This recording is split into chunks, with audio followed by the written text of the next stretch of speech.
네, 5월까지는 순차적으로 요한계시록의 말씀을 상고하게 될 것 같습니다. 여러분, 요한계시록에 대한 심각한 오해가 있었습니다.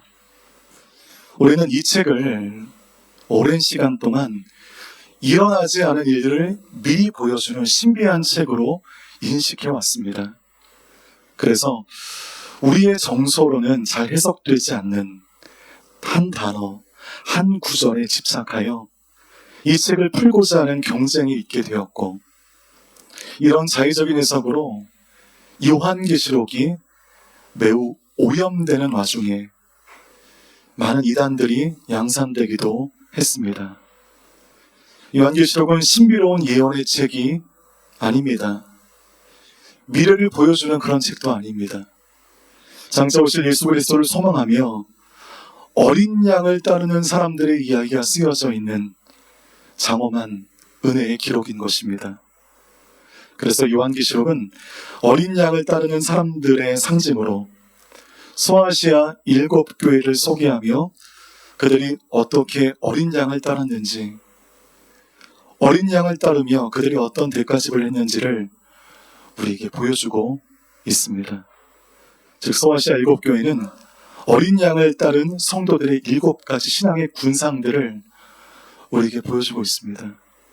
어떤 성도님들은 빌라델비아의 군상을 보여주며 우리에게 은혜가 되어지는 삶을 사는 분도 계시지만, 우리 주위에는 사대교회 신앙의 군상을 따르는 사람들도 없지 않다는 것이죠. 저와 함께 그 7교회를 함께 상고하시면서 지금 나의 신앙은 어느 교회와 맞닿아 있는지를 한번 물으시고 답을 찾아보시기를 바라겠습니다. 오늘은 이 서머나교회를 만나보려고 합니다. 놀랍게도 서머나는 현재에도 존재하는 도시입니다. 다만 도시 명이 바뀌었어요. 여러분, 이즈미르라고 들어보셨습니까? 사도 요한 시대에도 인구 30만이 넘는 번영한 도시였는데, 지금도 이즈미르는 인구 300만이 넘는 튀르키의 3대 도시라고 합니다. 그 당시에도 많은 문화 유적들이 있었고, 공연장이 있었고, 도서관이 있었던 매우 번영했던 도시였지만, 서머나를 가장 유명케 한 것은 무엇보다도 황제 숭배였습니다. 황제 숭배가 시작되어진 도시였거든요. 황제 숭배를 종교의 바늘에 올려놓기로 한 로마는 황제 숭배 신전을 유치하고자 여러 대도시의 신청서를 받았습니다.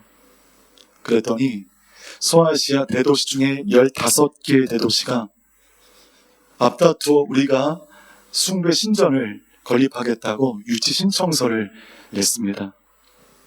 그 15개 도시 중에 서머나가 몇 등을 했을까요? 당당하게 1위를 하게 되어 신전을 유치하게 되면서 로마를 향한 충성 경쟁에 선봉에 섰던 도시가 서머나였습니다. 여러분, 이 모습이 로마 정부의 입장에서는 어떻게 보였을까요? 너무 이쁜 겁니다. 이쁜지만 골라 하는 거예요. 어여삐 여긴 로마 정부가 엄청난 경제적 혜택을 주면서 도시가 급발전하게 된 것입니다. 그 말은 서머나에서 살아남으려면 무엇을 해야 한다는 말인가요? 황제 숭배를 해야만 살 수 있다는 것을 방증하는 것입니다. 그래서 황제 숭배를 거부했던 서머나 교회는 그 어떤 교회도 경험하지 못한 지독한 핍박을 받았습니다. 그 핍박의 절정이 서머나 교회 감독이었던 폴리캅의 화형이었고, 지금도 이즈미르에는 폴리캅 순교 기념교회가 유적처럼 남아 있습니다. 그들이 그런 고통을 당했습니다. 그런 서머나 교회를 향해서 하나님께서 어떻게 위로하시는가? 성경을 펴시고 오늘 본문 계시록 2장 9절의 말씀을 함께 읽도록 하겠습니다. 시작. 내가 내 환난과 가난을 알지만 실은 내가 부자다. 또 내가 자칭 유대 사람이라 하는 사람들의 모욕도 알지만 실은 그들이 유대 사람들이 아니라 사탄의 집단이다. 여러분, 환난이라고 하는 그 단어에 펜 있으신 분들은 동그라미를 쳐주십시오. 우리가 자주 사용하는 단어죠. 내가 환난 중에 있다. 환난을 당했다. 네, 여러분, 이 환난이라고 하는 우리가 즐겨 쓰는 이 단어의 헬라어는 음감이 좀 생경하죠. 들립신입니다. 큰 돌에 짓눌려서 찌그러지다. 이것이 환난이라고 하는 단어의 단어적인 의미인 것입니다. 저희 아버님께서 교회를 개척하시고 한창 목회하실 때 부흥의 기쁨을 누리시기도 하셨지만 엄청난 목회적인 고난도 당하셨습니다. 제가 다 기억하거든요. 하루는 그날이 보통 때보다 힘겨운 하루셨는지 예배가 다 끝나고 집에 돌아 식사를 한 후에 어머님께서 아버지와의 대화 중에 이런 말을 하셨던 기억이 있어요. 그러니까 저희 아버지와 어머니가 좋았던 기억, 행복했던 기억들은 머릿속에 많이 남아있지 않은데 힘겨우셨던 말 한마디, 너무나 고통스러웠던 행동 하나하나는 아직도 기억을 합니다. 어머니께서 이렇게 아버지에게 말씀하셨어요. 큰 바위 덩어리가 가슴을 짓누르는 것 같아. 그 말이 잊혀지지가 않아요. 저는 깜짝 놀랐습니다. 그게 들립신이거든요. 야, 우리 어머니가 굉장히 성경적이셨구나. 그것이 환난입니다. 큰 돌로 가슴을 짓누르는 것 같은. 여러분, 그런 고통을 서머나교회 성도들이 당했다는 것입니다. 당시 서머나의 사람들은 그 도시에서 대개 장사를 했는데 장사하기 위해서는 길드라고 불리우는 상인조합에 가입이 되어야 장사를 할 수 있는 거예요. 이 상인조합에 가입하기 위해서는 도장이 하나가 필요합니다. 황제 숭배를 하고 그 담당자가 이 사람 황제 숭배를 했다라고 하는 그 도장을 찍어주는데 그 확인서를 내야만 상인조합에 가입할 수 있고, 그 상인조합에 가입만 되면 하여튼 먹고 사는 문제는 걱정이 없는 것입니다. 이게 얼마나 큰 유혹입니까? 저 한 번만 눈 딱 감고 하면 윤택한 삶이 보장이 되는 거예요. 그러나 황제 숭배를 거부함으로 길드에 가입하지 못하면 엄청난 경제적인 차별을 받기 시작하는 것입니다. 그 발전한 도시 서머나에서 다른 상인들은 우상 숭배 한번 껍복하고 떵떵거리며 살고 있는데 신앙을 지킨 성도들은 그와 같은 일을 당하며 결국 내 새끼, 우리 가족들의 끼니를 걱정해야 하는 그런 삶으로 전락해 버리는 것입니다. 서머나에 살고 있는 예수 믿는 사람들이 이런 핍박을 일상으로 경험했습니다. 만약 지금 우리가 이 호치민이 아닌 그 당시에 서머나에 살고 있다면 산부인의 남임에 나와 예배하시는 여러분들 가운데 얼마나 많은 수가 신앙을 지킬 수 있을까요? 자신 못할 것입니다. 내가 고통당하는 것은 그래도 참을 수 있는데 나의 결정으로 내 자식이 굶고 학교에서 우상 숭배하는 학생들에게 왕따를 당하고 손가락질을 받고 교사로부터 은근한 차별을 받는다? 피가 거꾸로 솟는 것입니다. 그거는 못 봐요. 이런 상황에서도 신앙을 지키기란 여러분 말처럼 쉬운 일이 아닙니다. 그런데 서머나 교회는 그것을 지켜냈습니다. 대단한 교회가 아닐 수 없어요. 이러니 우리 한국에 돌아가 거리를 걷다 보면 왜 유독히 서머나 교회라는 이름의 교회가 그렇게 많은가 우리가 알 수 있습니다. 서머나 교회는 대단한 교회입니다. 이것이 어떻게 가능했을까? 이 사람들은 이런 차별을 어떻게 감당했을까? 의지적인 결정으로만 되는 일은 아닐 텐데 여러분 히브리서 10장에 그들이 그것을 감내했던 이유가 나와 있습니다. 히브리서 10장 33절 34절을 화면을 통해 읽겠습니다. 시작. 여러분은 때로 비방과 환난을 당함으로 구경거리가 되기도 했고 또 때로는 이렇게 살아가는 사람들의 동료가 되기도 했습니다. 또한 감옥에 갇힌 사람들과 함께 아파하고 여러분의 재물을 빼앗기는 것도 기쁨으로 감당했습니다. 이는 여러분이 보다 나은 영원한 재물이 있는 줄 알았기 때문입니다. 이렇게 견딜 수 있었던 이유가 34절 하반절에 기록되어 있습니다. 여러분이 보다 나은 영원한 재물이 있는 줄 알았기 때문이다. 보다 나은 영원한 재물, 여러분 눈에 보입니까? 안 보입니까? 이거 안 보이는 거예요. 보이지 않는 하늘나라의 소망으로 보이는 지금의 고난을 이겼다는 것입니다. 말이 쉽지, 이거 여러분 정말 힘든 거죠. 여러분 출애굽의 역사 속에 이스라엘은 약속의 땅을 주시겠다는 하나님의 명령, 하나님의 말씀을 분명히 들었지만 눈앞에 보이는 철병거 때문에 순종하지 못했습니다. 눈에 보이는 철병거가 눈에 보이지 않는 하나님의 약속보다 크게 보였기 때문입니다. 그러므로 여러분, 신앙이라는 것은 내 눈에 지금 보이는 것이 더 큰 것인지, 보이지 않는 하나님이 더 큰 분인지, 이것에 대한 인식의 싸움인 것입니다. 나는 그 어떤 것에 안정감을 두고 있는가? 보이는 세상 권세에 안정감을 두고 있는가? 보이지 않는 하나님의 권세를 믿고 의존하고 있는가? 이것에 대한 싸움이 우리의 신앙생활인 것입니다. 때문에 세상 문제의 본질을 파악하기 위해서는 보이는 세상 뒤편에 있는 보이지 않는 세계에 대한 내 심령의 명확한 확신이 있을 때에만 비로소 보이는 세상을 이길 수 있는 것입니다. 여러분 동의하십니까? 왜 우리가 보이는 세상 가운데 자꾸만 지고 있는가? 보이지 않는 세상에 대한 믿음이 없기 때문이에요. 그거 인정하셔야 돼요. 그러니 보이는 권세가 나의 삶의 안정감으로 다가오는 것입니다. 보이지 않는 하나님보다 돈이, 보이지 않는 하나님보다 사람이 더 크게 다가오게 되니 보이지 않는 권세가 나에게 힘이 되지 않는 것입니다. 여러분, 다윗에게 골리앗이 두렵지 않았던 이유는 다윗이 철이 없었기 때문이 아닙니다. 다윗에게는 거룩한 상상력, 즉 현실보다 더 생생한 믿음의 현실이 있었기 때문에 골리앗을 두려워하지 않았던 것입니다. 그 믿음의 현실은 보이지 않는 세계에 근거를 둔다는 것입니다. 때문에 보이지 않는 세상을 바라보는 거룩한 상상력이 지배당하게 되면 하나님이 보여주시는 선하고 아름다운 것을 보고 싶어도 볼 수가 없습니다. 그러나 당시 서문학교의 성도들은 보이지 않는 세계를 보는 믿음의 시각이 있었습니다. 보이지 않는 영원한 나라의 재물을 바라보며 지금의 고단한 현실을 이겨내었던 거죠. 대단한 교회입니다. 칭찬만 받을만 합니다.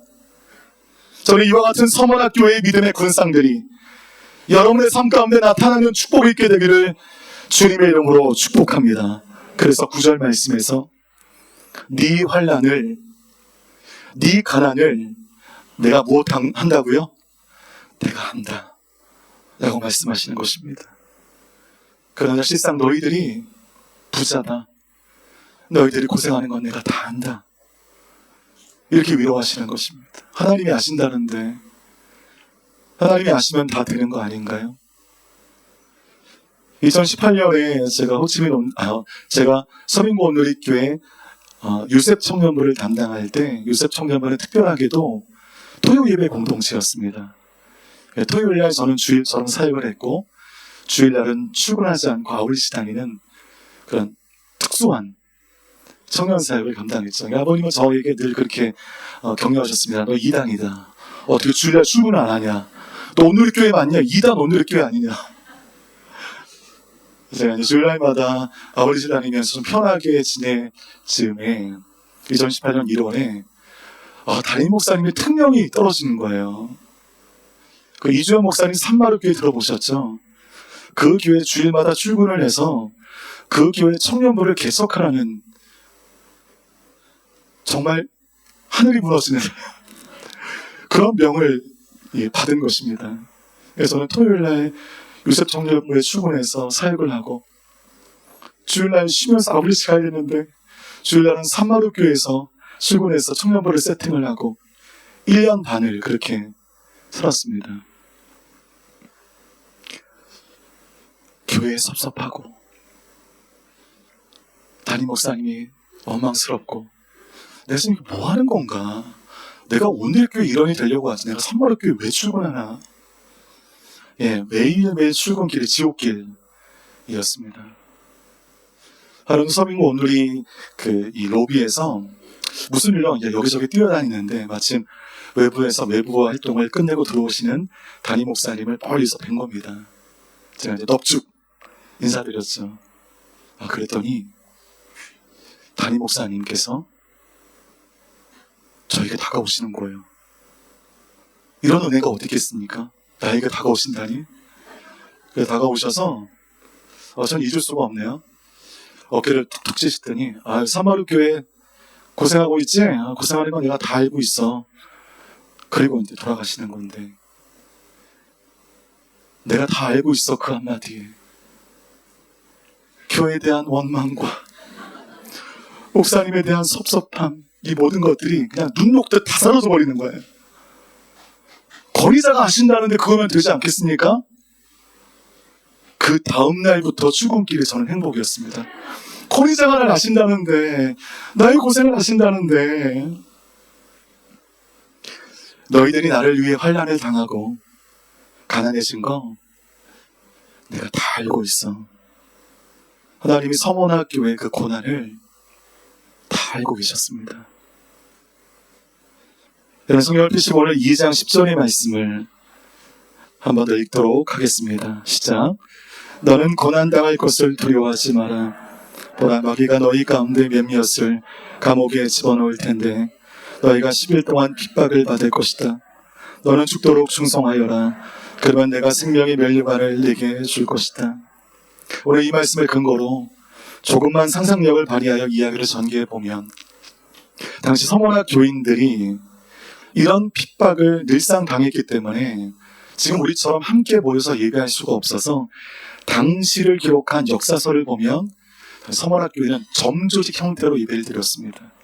누구 집에서 작은 수가 예배를 드리는 그런 방식으로 예배를 드렸는데, 그런데 어느 날 전령들이 성도들의 집을 가가호 방문하면서 내일 새벽 미명에 서문학교의 성도들이 오랜만에 모처에서 모인다는 전령을 보내온 것입니다. 이유는 저기 반모섬에 계신 사도 요한께서 이 지역의 교회와 우리 서문학교회를 향한 주님의 말씀의 편지를 전해 오셨다는 거죠. 그 주님의 그 말씀의 편지가 우리가 지금 읽고 있는 요한계시록인 것이죠. 기대하는 마음으로 다음날 공지된 장소에 오랜만에 성도들이 모였습니다. 한꺼번에 다 모였을 때 이 모인 사람들을 보면서 사람들이 눈에 눈물이 핑 돌기 시작하는 거예요. 한때 수많았던 성도들의 빈자리가 여기저기서 보이는 것입니다. 어떤 사람은 끌려가 처형을 당해 죽었고, 어떤 사람은 심한 매질 끝에 추방을 당해버렸고, 어떤 사람들은 부모가 죽어서 아이들만 그 자리에 앉아있는 거예요. 어떤 사람은 남편을 잃고, 어떤 사람은 아내를 잃고, 그 핍박으로 말미암아 피골이 상접해진 모습으로 성도들이 모처에 다 모여있는 것입니다. 다 모인 것을 확인한 서머나의 리더가 일어나 사도 요한이 보낸 편지 요한계시록을 쫙 펴서 읽기 시작했습니다. 에베소 교회에 대한 말씀 2부에 서머나 교회에 대한 언급이 시작될 때 성도들이 숨을 죽이기 시작했습니다. 마지막 송구영신 예배 때 애국가 부를 때 찰나에 나오는 우리 교회 보기 위해서 집중하는 것처럼 숨 죽여서 우리 교회를 향한 하나님의 말씀을 듣기 시작했습니다. 내가 네 환난과 가난을 안다. 실은 너희들이 부자다. 이 부분에서 사람들이 막 흐느끼기 시작하는 것입니다. 감격하기 시작하는 것입니다. 역시 주님이 우리를 하셨구나. 주님이 우리가 당한 것을 다 하셨구나. 그 마음에 사람들이 감격하기 시작했습니다. 그리고 그 다음 말씀에 주목했어요. 그러니 이제 너희는 회복될 거야. 너희를 그토록 어렵게 했던 로마, 내가 다리몽댕이를 부러뜨릴 거야. 내가 너희들의 형편을, 고통을 다 갚아줄 거야. 이렇게 전개되어야 되잖아요. 그 다음 절을 보는데 그 다음 절 이렇게 써 있는 것입니다. 10절의 말씀을 좀 열어주시겠습니까? 10절 초반절에 어떻게 되어 있냐? 너는 고난 당할 것을 두려워하지 마라. 고난 당한 것을 두려워하지 마라가 아닙니다.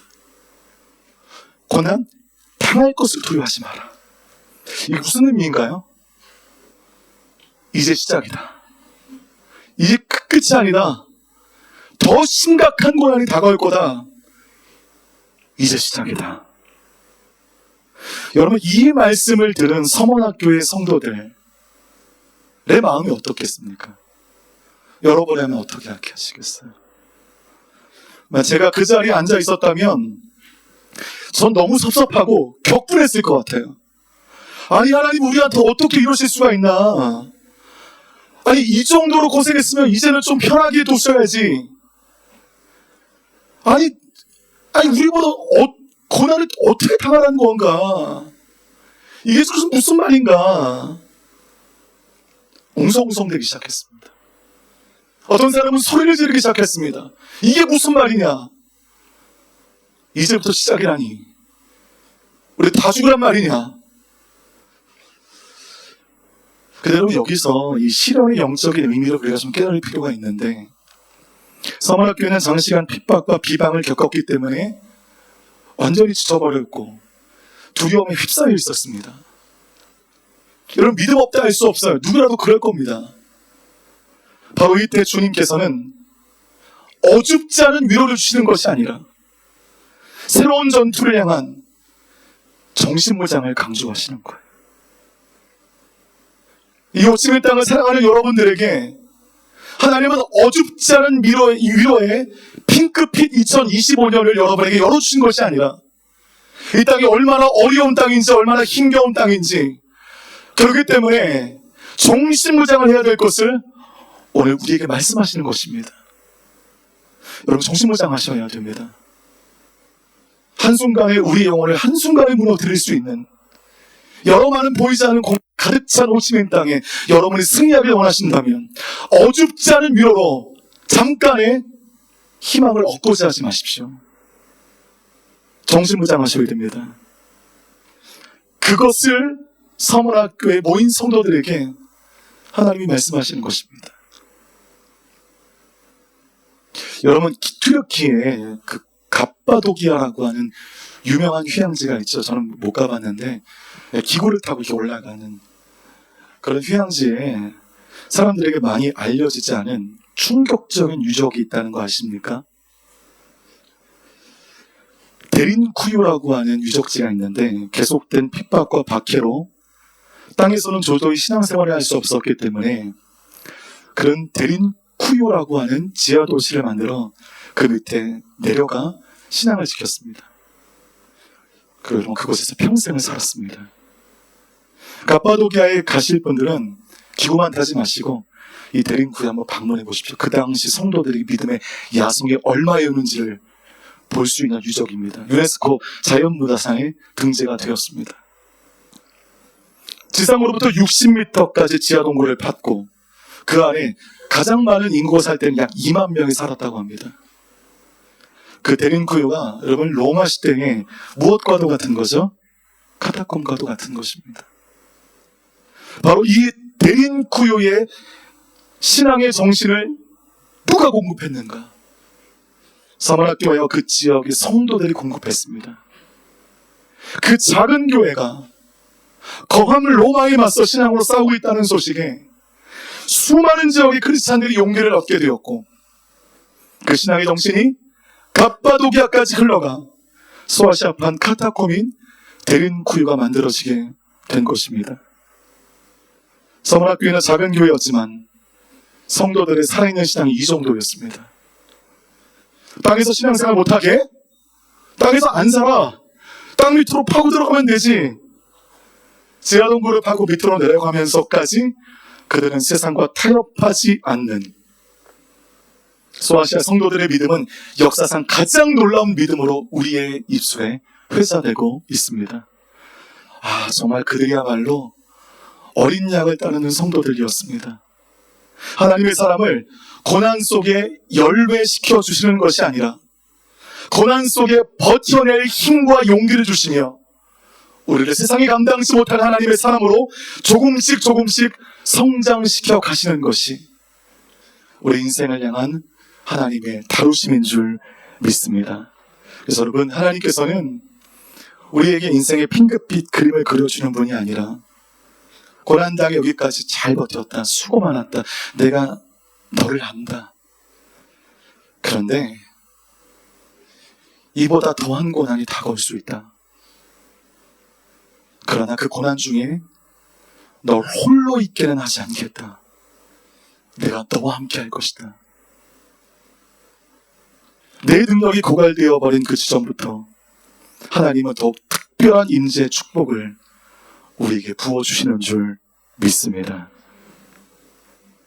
10절의 말씀을 다시 한번 보시면 이 모든 일의 배후 세력이 10절 말씀 가운데 나타나고 있는데 뭐라고 특정했습니까? 마귀라고 돼 있어요. 로마가 너희 가운데 몇몇을 감옥에 집어넣을 텐데라고 말하지 않았어요. 마귀가. 이 배후 세력들이 로마가 아닌 로마 뒤에 역사하는 사탄이었구나 라고 우리가 진짜 정체를 알게 되면 우리가 제대로 반응할 수 있습니다. 사람 미워하지 마십시오. 그 사람의 마음 가운데 역사하는 배후 세력 사탄의 권세가 있기 때문에 그런 것입니다. 그 사람을 미워하지 마십시오. 계속 기도하십시오. 그 마음에 사탄이 떠나갈 수 있도록. 그런데 그토록 작고 연약한 사람들로 구성되어진 서머나교회가 로마 안에 역사하는 사탄의 권세에 지지 않고 버티고 견디며 하나님 앞에 죽도록 충성했다는 것입니다.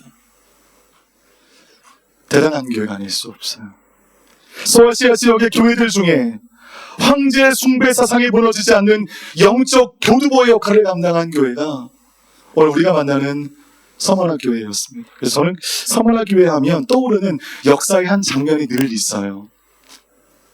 5,000년이 넘는 우리의 역사 가운데 외세 침략으로 인한 가장 위험했던 풍전등화의 시기를 꼽으라고 한다면 대부분 역사학자들이 다 그런 건 아니지만 대개는 645년을 가리킵니다. 645년에 무슨 일이 있었는가? 당태종이 30만 대군을 이끌고 고구려를 침략한 사건입니다. 당태종은 이제까지 침략한 어떤 군주보다 뛰어난 군주였기 때문에 순식간에 유동성의 모든 고구려의 성을 함락해버려서 만주벌판이 다 당나라의 땅이 되어버렸습니다. 그러면서 고구려가 멸망의 위기까지 왔는데 당태종이 끝내 고구려를 점령하지 못하고 돌아가 화병으로 죽게 만든 그것이 무엇 때문인가? 안시라는 이름의 작은 성이 끝까지 버텨 주었기 때문입니다. 그 작은 성의 양만춘이라고 하는 성주가 식량도 떨어지고 무기도 떨어지고 고구려의 지원군도 없는 상태에서 안성의 그 적은 백성들과 의기투합해서 당태종의 30만 대군을 끝까지 버텨내기 때문입니다. 그래서 그것으로 영화가 만들어졌죠. 영화의 제목이 무엇이죠? 안시성이죠. 여러분, 그 영화가 우리에게 그토록 감동을 주는 이유가 뭔지 아십니까? 주인공이 조인성이기 때문입니다. 인정하십시오. 첫 장면부터 감동이 넘쳤잖아요, 여러분들. 안시성 영화를 보고 너무 감동해서 제가 무슨 안시성이 어디 붙어 있는지 어떻게 알겠습니까? 영화 보고 너무 감동이 돼가지고 제가 찾아봤잖아요. 찾아봤는데 그 영화에 그려진 모든 내용들이 허구가 아니었습니다. 그대로였습니다. 역사에는 가정이 없다지만 그때 만약에 안시성이 30만 대군을 버텨내지 못했다고 한다면 어떤 일이 벌어졌을까? 끔찍합니다. 사탄의 세력들이 모든 교회를 타무러뜨리고 있는 와중에서도 외로운 서머나 교회의 거룩한 항거가 마귀를 두렵게 한 것입니다. 서머나가 점령이 되면 소아시아의 모든 복음의 교두보가 다 무너지는 거예요. 그러나 서머나가 그 많은 고통과 고생에서 버텨주었기 때문에 복음의 기회가 그 땅 가운데 열리게 된 줄 믿습니다. 여러분 모두가 바로 이 서머나의 삶을 살아가시는 그런 복된 인생이 되기를 저는 간구합니다. 우리 마지막으로 욥기 23장 10절 말씀을 함께 읽겠습니다. 시작. 그러나 그분은 내가 가는 길을 아시는데 그분이 나를 시험하시고 나면 내가 순금같이 나올 것이다. 아멘. 큰 시련을 겪어 이기니 내 마음의 불순물이 정리가 되는 거예요. 인생의 거품이 사라져버립니다. 아무리 이해하려고 해도 이해할 수 없었던 기독교의 진리가 시련의 풀무풀 속에 정리가 되는 것이죠. 하나님이 어떤 분인지, 하나님이 왜 지금의 나의 삶을 허락하셨는지 그 고난의 풀무풀을 건너며 이해가 되더라는 것입니다. 말씀 마치겠습니다. 그러니 서머나교회 실현 중에 가짜 교인들 다 떠나갔어요. 지금까지 남아있는 서머나 교인들은 정예부대입니다. 진짜요. 요새 애들이 그러죠. 찐이라고. 찐들만 모이게 되었습니다. 여러분 우리의 신앙생활이 그렇습니다. 이때까지 주님의 일을 하면서도 자신의 의지와 공로 사상으로 감당했던 사람은 조금만 환란이 오면 다 도망갑니다. 수출이면 다 도망가는 거예요. 그러나 진짜는 그때부터 남아 진짜 빛을 발하는 것입니다. 저 여러분들이 그런 성도가 되기를 바랍니다. 진짜들 안에 있는 불순물들까지 완전히 녹아 없어져 서머나교회는 하나님의 자랑거리요 하나님의 기쁨이 되었습니다. 서머나교회 대단하죠 여러분. 멋진 교회예요. 서머나교회가 크기 때문에 멋지다는 것이 아닙니다. 작은 교회인데 다 이겨버렸어요. 견뎌버렸습니다. 그래서 그 지역의 교회들의 롤모델이 되었습니다. 저 여러분들의 삶이, 여러분의 인생이 그 누군가의 롤모델이 되어지는 서머나와 같은 인생이 되는 축복이 있게 되기를 주님의 이름으로 부탁드립니다.